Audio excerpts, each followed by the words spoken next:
Welcome to our 4th year of hosting Why We Play. Why We Play is a program that was started by longtime and now retired volleyball coach at Kalamazoo College, Jeanne Hess. She started it nearly 20 years ago as a forum for Division III students to speak out and share the power of sport, of their sport experience with their campus community. It was so well received that Jeanne shared it with all of the MIA institutions.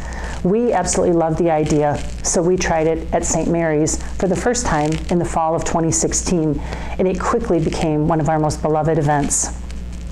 We ask our senior student athletes to reflect on why they play their sports and share those reflections with us. We offer it twice a year, in the fall for the fall student athletes that are seniors, and in the spring for our winter and spring sport student athletes.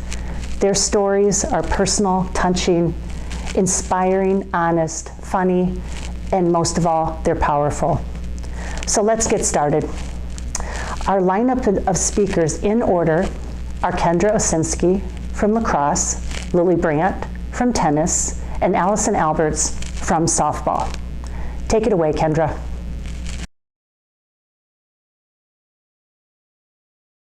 Hey everyone, thanks for listening to my story. It's a little long one, but here we go. Okay.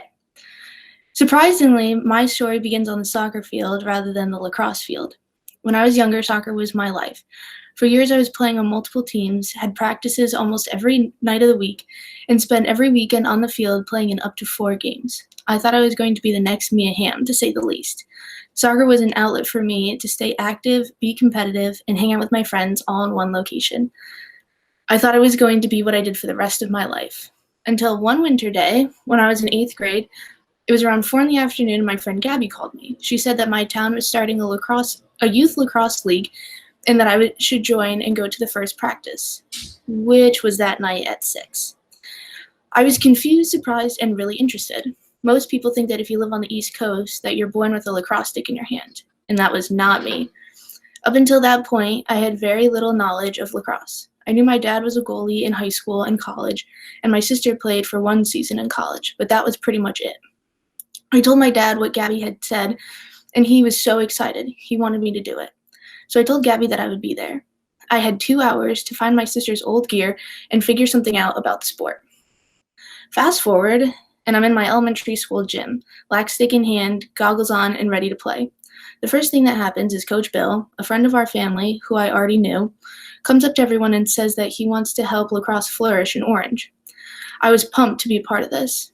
It was so much bigger than myself, and I loved it.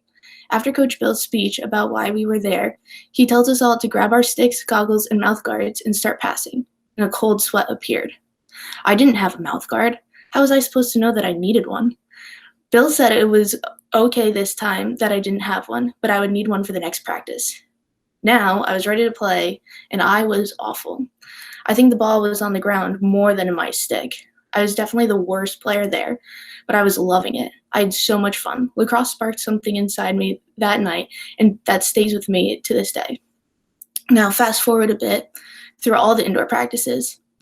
Now we're outside playing on a real lacrosse field. My dad was one of the coaches because me and my sisters kind of forced him to, and we were playing in our first few games. Again, I was awful at this point. I was playing attack, but definitely the fish of the team.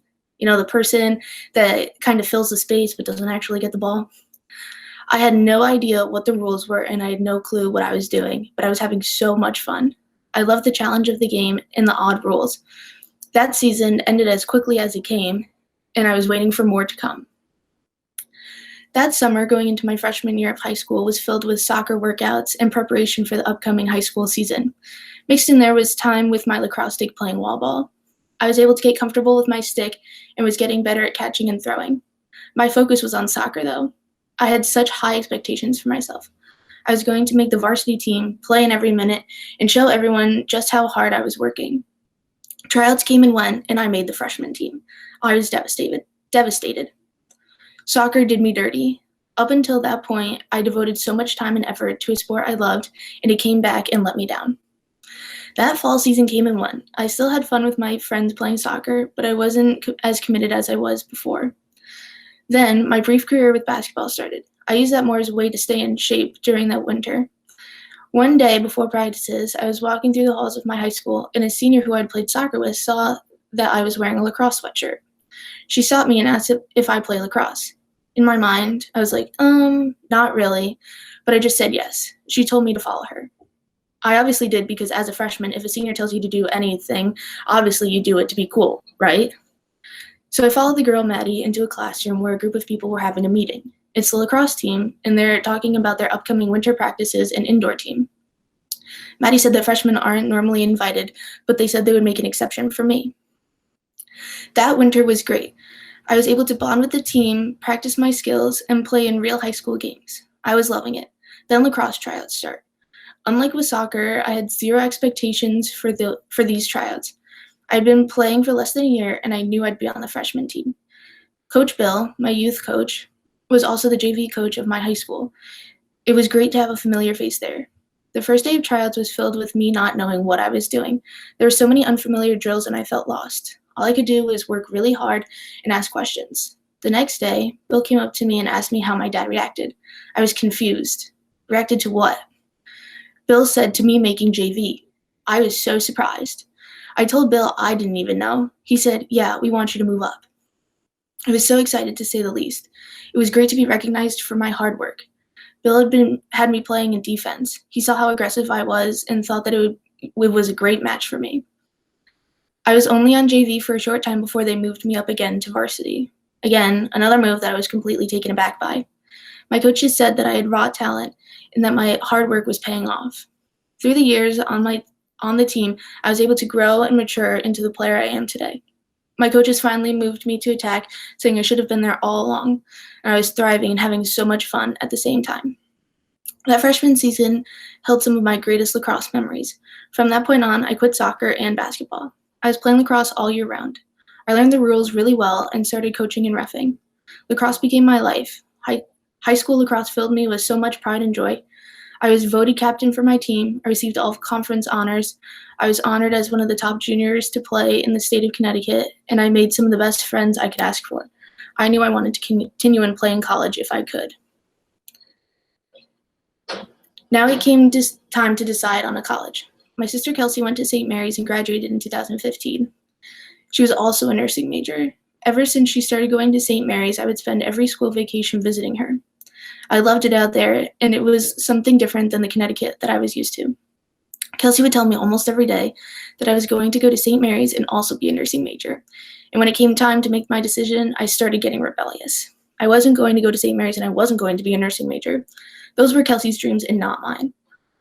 Once I spent a whole day researching nursing schools that also had D3 teams. At that point, I was going anywhere but here. After a lot of thought and more visits, I decided that I couldn't go anywhere else but St. Mary's. My decision was final. I was going to go to St. Mary's, and I was going to be a nursing major. At that time, St. Mary's didn't have a lacrosse team. I was bummed, but I was okay with taking a step back from lacrosse and potentially playing club at Notre Dame. Until St. Mary's did get a lacrosse program, I was so excited, and I knew that I wanted to play for the Bells. I was nervous for my first fall ball practice. I didn't know anyone, and I didn't know what a college-level practice would be like. I was surprised by this practice.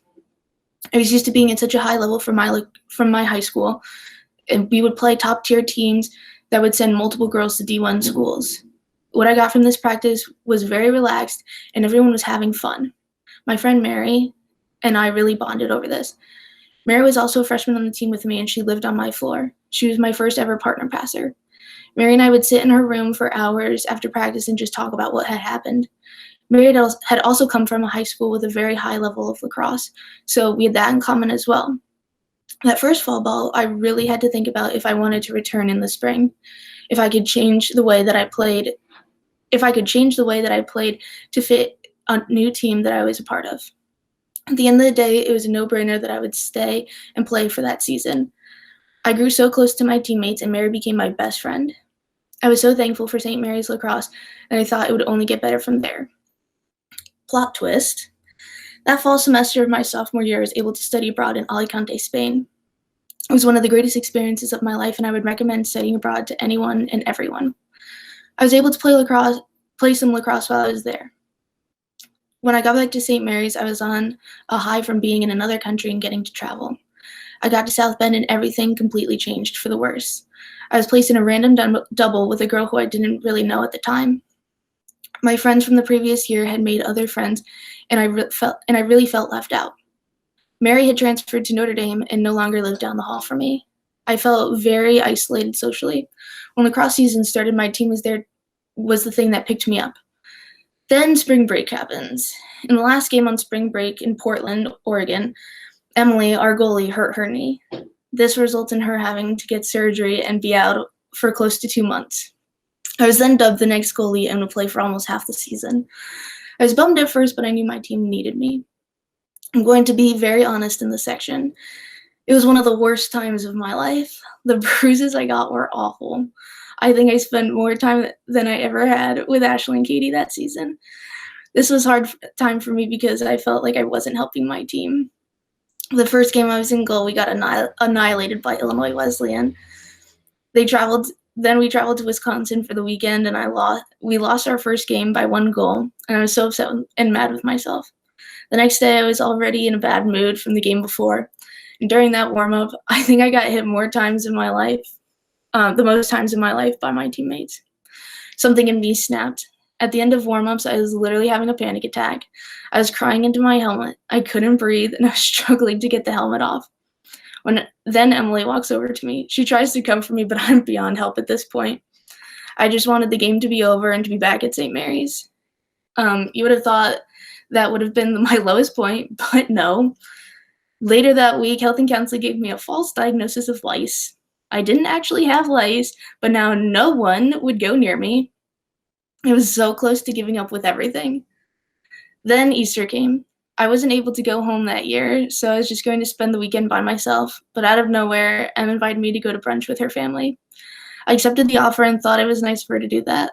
Later that day, I was going to Kate Kelly's house for dinner, and I took a chance and invited Em to come as well. Em and I were able to bond so much in the car rides, and we've been inseparable ever since. I was finally able to get out of goal, and that did a great deal for our friendship as well. Back on the field at attack, I thought everything would go back to normal, but it didn't right away. I was in such a slump, and it took me a few games to get back into my rhythm. It wasn't until the Hope game, where a tree blew down on our field, where we had to play in some random high school, where we went into overtime, and where I scored the game-winning goal, for me to realize that everything was in my head, that with the help of my teammates, we could do anything. That next season, we were charged and ready for anything. Our biggest goal was to win the conference, and after beating Albion by 2 goals, we were able to do just that. We were the first team in St. Mary's lacrosse history to be regular season conference champions. Our next goal was winning the conference tournament. To this day, I don't understand what happened during that game, but our dreams were cut short. We lost in the semifinals, and we were all heartbroken that our season ended prematurely. Now it's 2020, and our goals are exactly the same as last year. We want to win the conference and the tournament. Our first few games did not go as planned. We lost to teams that we should have easily beaten, but we weren't playing like ourselves. The last 3 games changed something within us. We started to play as a team. We were bonding and able to celebrate everyone's triumphs and help in their mistakes as well. Being in Texas for spring break really helped us with our unity. We bonded and grew closer than any other team I've ever seen or been a part of. This closeness was vital for our next challenge. While still on spring break, we had a team meeting where Coach said that we were going to suspend our season for 2 weeks. We were all heartbroken, but we knew that when we got back on the field, it would be all right. Then, that Friday, our season completely changed. I knew I had to start packing to go home. I had just done my laundry and gone off my bed to fold it. My uniform was on top. I picked it up and immediately started bawling. I was so heartbroken that I had played my last game without even realizing it would be my last. I had so many goals that I wanted to accomplish that season, and now I couldn't. It was honestly the worst feeling I had felt in a long time. The next day, I packed my entire room and went to Em's house for a week before I moved back home for the final time. I never got to say goodbye to my friends or my professors. I didn't have any closure from the greatest 4 years of my life, and I was utterly broken inside. This story embodies every reason why I play my sport. I play for the little girls who I used to coach, that they may be inspired by a game as I was. I play for all the coaches who were able to see my potential and push me harder than I'd ever been pushed. I play for my team, past and present. Play every game as if we're your last. because you never know when a pandemic will strike. I hope they know that I wouldn't be the person I am today without them. I play for my dad so that we can share the love of the game. I play for my mom because even though she isn't here, she's the only one with perfect attendance.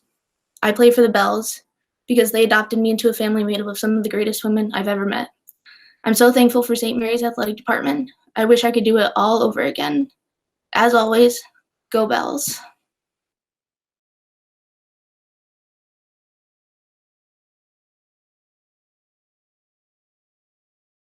My tennis journey started relatively young, and ironically, I have St. Mary's to thank for that. My parents would sign me up for tennis camps at Notre Dame and St. Mary's every summer, and it was one of the highlights of my childhood.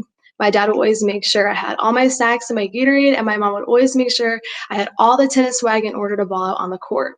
I'm not sure if they dropped me off at these overnight camps in order to get a break from dealing with me or because they genuinely believed that I had talent.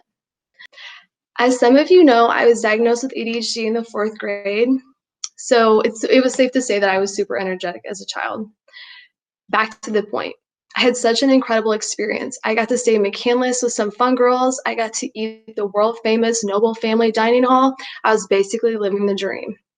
St. Mary's made a wonderful impression, and since then, it has had my heart. Throughout middle school and high school, tennis was very much a part of my life. However, during a lesson at Niles Rocket Club, I tore my meniscus. After I recovered, I found out I had torn my meniscus in my other knee, and then after that, I found out I had to have another surgery. The injuries were nonstop. This affected my competitive play throughout 8th and 9th grade. Although this amount of complication would draw red flags to some people, I kept going because tennis is fun and I needed a varsity letter in high school in order to be cool. I ended up playing varsity tennis for 4 years injury-free, snaps for Lily. I played one singles sophomore and my junior year. My senior year, though, a freshman came and demolished me on the court and took my spot. I blame it on the knees, obviously. No, she is a great player and continues to be great. Lydia plays at Ferris State, and I'm very proud of her. After my years at Lakeshore High School were over, I decided to attend the University of Indianapolis because of the scholarships I got. After one accounting class, I decided to drop out of school entirely. Shout out to all my business majors out there. On top of this defeat, I was in an extremely toxic relationship. I felt extremely trapped. I had absolutely no motivation to make a change in my life. However, St. Mary's College came knocking at my door. I gave it a shot, applied, asked Kim Porter, my former tennis coach, some teachers, and my future sister-in-law, McKenna, a Bell alum, to help me get my foot in the door. 2 weeks before the spring semester, I got in. On the first day of class, a girl named Nicole Lukens walked in. We looked at each other and we were wearing the same exact outfit, and we've been best friends ever since. Shout out to you, Nicole. Although things were looking up, I was still in this horrible relationship. I mean, this man's had me on a leash. I had absolutely no freedom. He manipulated me into deleting all my social media. After sacrificing friendships, relationships I had with my family to make this guy happy, he curb stomped me, leaving me to hang dry on grandma's line outside on my birthday in front of his entire family. I was absolutely depressed. I had no self-confidence whatsoever. I ended my semester with a 2.6 barely. Thank God I had Nicole and Jacqueline Jacobs on my side for that one. I remember picking up my tennis racket and just letting my anger out on the ball, and that was extremely effective. Once fall semester sophomore year hit, I decided I needed to do something for myself. I needed to do something that was going to empower me. I needed to do something that was going to make me happy. Something that was going to motivate me, and that is why I play tennis at St. Mary's, ladies. The experience has completely changed my life. Even though Coach knew the baggage that came with my knees, knowing I took a year off, he still took a chance on me. There I was, reliving one of my greatest memories, playing tennis on a surface of gold, the St. Mary's College tennis courts. But this time, I was on the team. Such an emotional experience. Not only was I proud of myself, but my family was extremely proud of me. Through this experience, I have found my confidence again. I have made relationships with the most wonderful individuals. I went from a 2.6 GPA my freshman year to a 3.7 my junior year because the structure tennis had given me. Although I will admit playing tennis for St. Mary's has been one of my greatest blessings in life, it wasn't always rainbows and butterflies. I even thought about quitting the team my senior year because I was never the best. I was never on the lineup, but I came to the understanding that my experience wasn't about my ability. It's about the relationships, the lessons, the challenges, the journey. I have a department that will support me for life. I have coaches and teammates that will support me for life, and that's what makes it worth it. I play because I love being a tennis belle. To all my fellow Bells athletes who find challenges along the way, just know it's all worth it. I promise you. I play for myself. I play for my family. I play for my friends. I play for my super hot boyfriend, Brandon, and I play for my team. This pandemic may have cut my senior year short, but has allowed me to understand and appreciate the opportunity I have been given. I hope everyone is taking care of themselves during this time and finding the strength to stay positive. It's hard, but you can do it. Thank you so much for listening.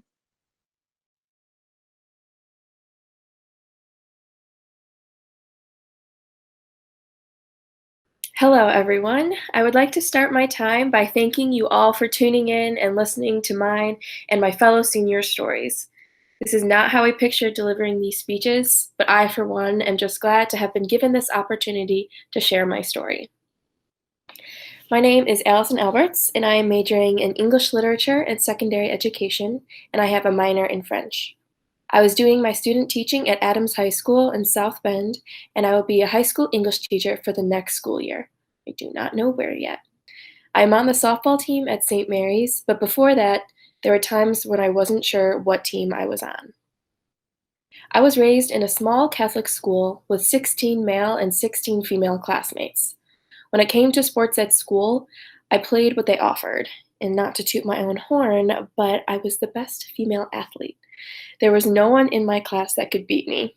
I played basketball, volleyball, and cheerleading. I played these sports as the star athlete for 5 years. The competition was not great. When I first started softball, my parents thought it would be a good way to get me involved in the community and to make more friends. They had no idea that this decision would have led me down the incredible path that I took to get me where I am today. My team was called the Shooting Stars, and I was born a star, so naturally I fit right in. Now, before I continue, I have a disclaimer for those who have never seen me play, or simply run for that matter. I am slow, very, very slow. So once I started passing up my Shooting Stars teammates on the bases, which you're not supposed to do in softball, my dad thought it was time I started playing with higher level teams, recognizing my potential and my lack of speed. I played for the Evergreen Park Elite, which was an all-star team with players from our house league. I was, for the first time, not the star player on the team, but it didn't matter. I was having the time of my life, playing the sport I love and being with my friends. It was pure bliss. There are a few other times in my life that I have felt that pure bliss, that feeling that you know you are doing something that you love, no matter what is happening in your life otherwise.